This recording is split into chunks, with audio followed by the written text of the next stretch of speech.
Hi there, I'm Thea Wood, Austin's Signature Stylist, and today we're at Kiss and Makeup with Karen Powanda. How are you today? I'm doing great. I'm doing great. As always, it's a pleasure to have you in our studio.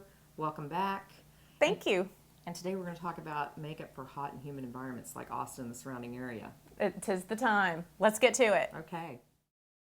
So let's talk about powder. Okay. I would suggest using powder blushes, powder bronzers, powder eyeshadows.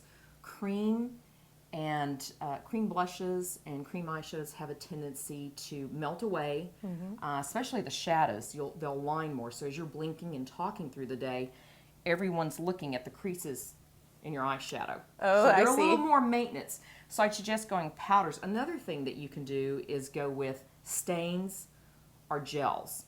Oh. So that's a really good thing to do. For instance, if you wanted to use a stain or a gel, you could put the blush on, which is a stain, up in this area. I'm kind of mimicking it because I'm going to go with a different color. This isn't quite the color I want for Thea today with everything she's got going, which is gorgeous. But you could use this as a stain or a gel and then use the exact same thing depending on the color on your lips. Okay. And it's going to stay. Gels have a tendency, as well as stains, to kind of meld and become part of the skin. They're almost like they become one with the skin. The other thing a stain will do, and obviously not permanently, but it will stain your skin a bit. So it's going to have a little more longevity. Benefit makes some great gels and stains that you can use for your lips and cheeks. That would be one venue that you could utilize. All right. So that'd be one. And as far as I'm going to use a powder shadow, and we're going to do something really natural. I hope everybody's writing this all down. There's a lot of information in here. I'm trying to keep up. So again, I'm just doing a light little look because, you know, heavier looks during the summer don't seem to trend well. If you notice cosmetic companies, they have a tendency to go with more light, bright, sheer colors in the summer and the spring as well. And then the fall, they develop more intense colors. So again, I'm using powder because it's going to meld better with the skin. Okay. So in this particular case, we just make sure we go light on the powder. I know as people get older, they're told not to use powder. Yes. So we have to make sure it's a very fine and light, easy application. Exactly, exactly. Now, obviously, if you're using a mineral base, you know, that's going to be a little different. You're going to get a more pigmentation, you're going to get more density, and it's kind of working to provide you with coverage. But when we get to touch-ups in a second, you definitely will want a light powder. You're going to want something that doesn't have a lot of pigmentation and is lighter in density and texture. Like a translucent. So again, I'm working with powders, no creams, just something that will meld very well with Thea's skin as she's out in the heat, going inside, outside, inside, outside. That's right. Okay.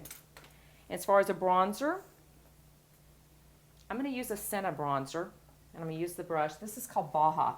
When you look for a bronzer, you want something, pretty much if you're in a hot, humid environment, you don't want to use something that has too much shimmer to it. Okay. Because it may look too dewy. But if you take a matte base or something that's a satin base and work it in lightly, it'll work. Okay. Okay. Good. And that would be an answer to powder, which we talked about earlier.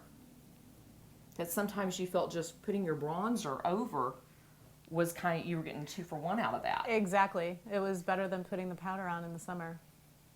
So when I use the bronzer, I'm buffing it in a motion, and I'm kind of hitting wherever there is bone structure. Again, I'm going to go under Thea's cute little bangs. And women have a tendency to get a white spot under their neck. Okay. So I always just kind of take a little bit of powder and dust under there with the bronzer so it evens out through the neck and onto the face.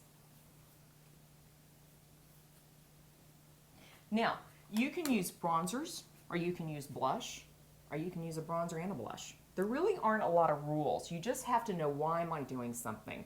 That's kind of my philosophy in makeup. If you know why you're doing it and it makes sense, then it's probably good. Okay.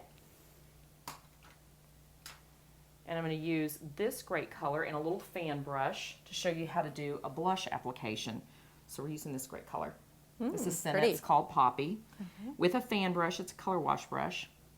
And we're going to hit high on the cheekbones. Sometimes I think there's a little bit of a misnomer when they say apple of the cheeks, they're talking about here.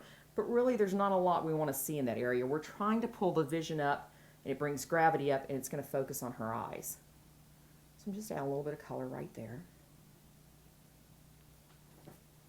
And for instance, if you don't have bangs, you might want to put just a little up around your hairline to tie into the whole face.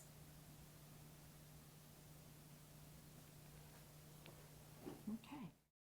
Well, Karen, thank you so much for taking the time to do this today, and I hope everybody got as much out of this as I did. I'm running out and getting my supplies today. And we'll see you all next time. Thank you so much again. My name is Thea Wood, Signature Stylist.